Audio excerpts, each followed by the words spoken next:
दादागिरी के बीच दो शक्तियों की मुलाकात। ट्रेड वॉर के प्रेशर के बीच तीन नए ध्रुवों का खेल। दुनिया देख रही है मोदी पुतिन की महामुलाकात। भारत और रूस के संबंध मजबूत है, लेकिन चुनौतियां भी कम नहीं।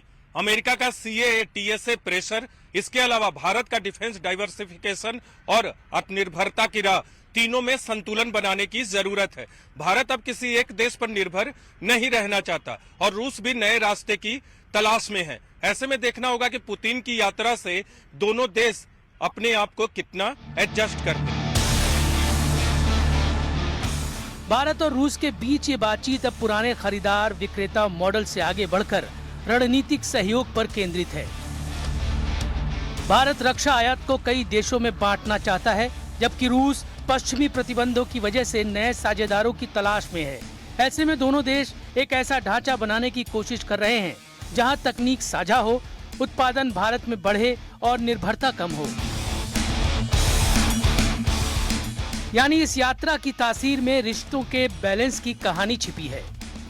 पीएम मोदी और राष्ट्रपति पुतिन की मुलाकात में सबसे बड़ा मुद्दा रहेगा यूक्रेन। भारत का रुख साफ है कि यह युद्ध का समय नहीं है, बल्कि संवाद से ही समाधान होगा।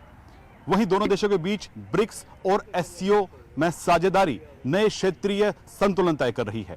वहीं इंडो पैसिफिक में बदलती रणनीतिक हवा भी इस मुलाकात में अहम भूमिका निभाएगी।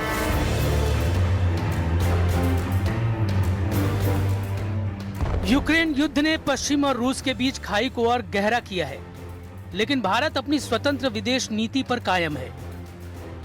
यूक्रेन पर भारत शांति, संवाद और स्थिरता की वकालत करता है, जबकि रूस चाहता है कि उसकी स्थिति को वैश्विक स्तर पर समझा जाए।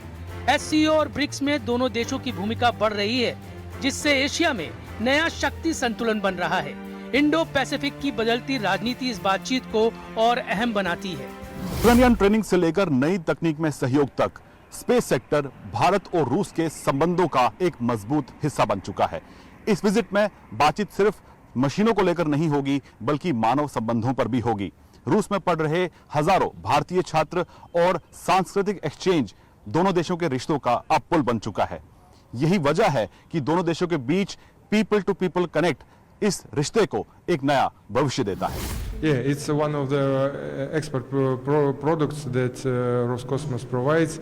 We provide training for different countries for astronauts, so we are open to this discussion in future. And we think we can, with India, make a common project.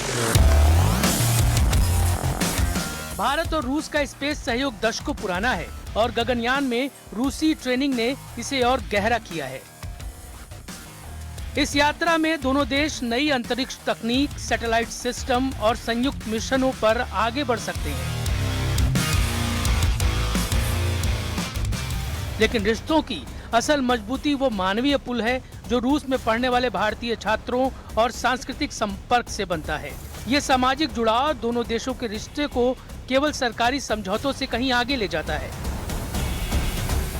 उधर चीन की आक्रामक सैन्य विस्तार नीति भारत के लिए सीधी चुनौती है, जबकि अमेरिका लगातार चाहता है कि भारत इंडो पैसिफिक रणनीति में पूरी तरह से उसके साथ खड़ा हो। इस बीच रूस, जो पहले से पारंपरिक साझेदार है, अब चीन की तरह भारत को भी नो लिमिट्स रणनीतिक साझेदारी का संकेत दे रहा है। क्रेमलिन प्रवक्ता दिमित्री पेस्कोव का बयान साफ है कि रूस उतनी ही दूर तक जाएगा जितना भारत चाहेगा। Yes, it's our readiness to enhance to develop our cooperation with China in various fields without no limits. But the same stand we have with India. We are ready to go as far as India is ready. ये प्रस्ताव भारत के लिए नया मौका भी है और एक सावधानी की मांग भी करता है। इन तीनों शक्तियों के बीच भारत अपनी सुरक्षा और रणनीतिक स्वायत्तता पर आधारित स्वतंत्र रास्ता चुन रहा है। यही नीति भारत को इस नए जियोपॉलिटिकल दौर में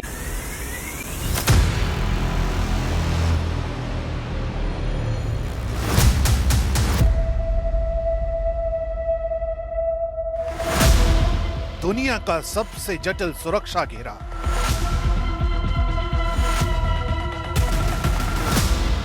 पुतिन के सुरक्षा घेरे का रहस्यमयी दस्ता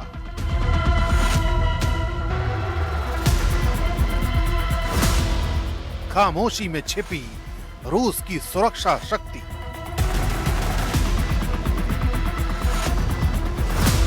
पुतिन की सुरक्षा का अदृश्य कमांड नेटवर्क।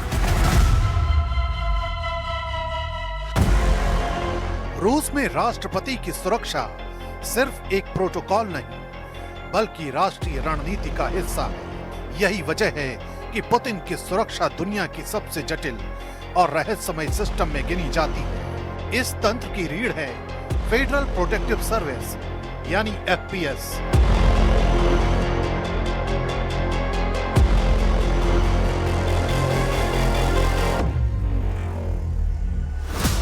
जिसके भीतर मौजूद एलीट SBP यूनिट पुतिन की हर गतिविधि पर नजर रखती है। ये सुरक्षा मॉडल दो हिस्सों में बटा होता है, एक वो जो लोगों को दिखता है और दूसरा वो जो किसी को दिखाई नहीं देता। इन्हीं अदृश्य परतों में असली ताकत छिपी होती है, जहां स्नाइपर्स, इलेक्ट्रॉनिक जैमर्स और सर्वेलांस टीमें लगातार एक्टिव रहती हैं। दिल्ली में भी यही मॉडल अपनाया जा रहा है। रूसी टीमें लगातार उन सभी रूट्स की मैपिंग कर रही हैं जिनसे पुतिन की मूवमेंट होनी है। भारतीय एजेंसियां भी उनके निर्देशों के मुताबिक मॉक ड्रिल को कर रही हैं। पुतिन जहां भी जाते हैं वहां पहले एडवांस टीम भेजी जाती है, जो इलाके की हर संवेदनशील परत को स्कैन करती है। इमारतों की ऊंचाई से लेकर भीड़ की प्रकृति तक हर एलिमेंट का जोखिम समझा जाता है। राष्ट्रपति पुतिन के सामने दिखने वाले बॉडीगार्ड केवल पहली लेयर होते हैं। असली सुरक्षा दूर तैनात स्नाइपर्स, आर्म्ड सपोर्ट टीम और इलेक्ट्रॉनिक निगरानी तंत्र के बीच फैली रहती है। पुतिन का काफिला भी अत्याधुनिक होता है, जो अचानक दिशा बदल सकता है और खतरे की स्थिति में तुरंत सुरक्षा कवच बन जाता है। ये पूरा सिस्टम एक सैन्य ऑपरेशन की तरह काम करता है। पुतिन की मूवमेंट और लोकेशन अक्सर आखिरी समय तक गुप्त रखी जाती हैं। इसका मकसद किसी भी योजनाबद्ध खतरे को समय रहते रोकना और विरोधी को भ्रमित करना होता है। इस सुरक्षा ढांचे की सबसे खास बात इसकी इनविजिबल लेयर्स हैं। इन्हीं में छिपे होते हैं कमांड यूनिट्स, जो खतरे की स्थिति में पल भर में कंट्रोल संभाल लेते हैं। डिकॉय काफिले असली वाहन की दिशा को छिपाते हैं और सिग्नल जैमिंग सिस्टम किसी भी रिमोट एक्टिवेटेड हमले को डीएक्टिवेट कर देते हैं। ये पूरा सुरक्षा तंत्र एक ही संदेश देता है कि रूस अपने राष्ट्रपति की सुरक्षा को सबसे ऊपर रखता है।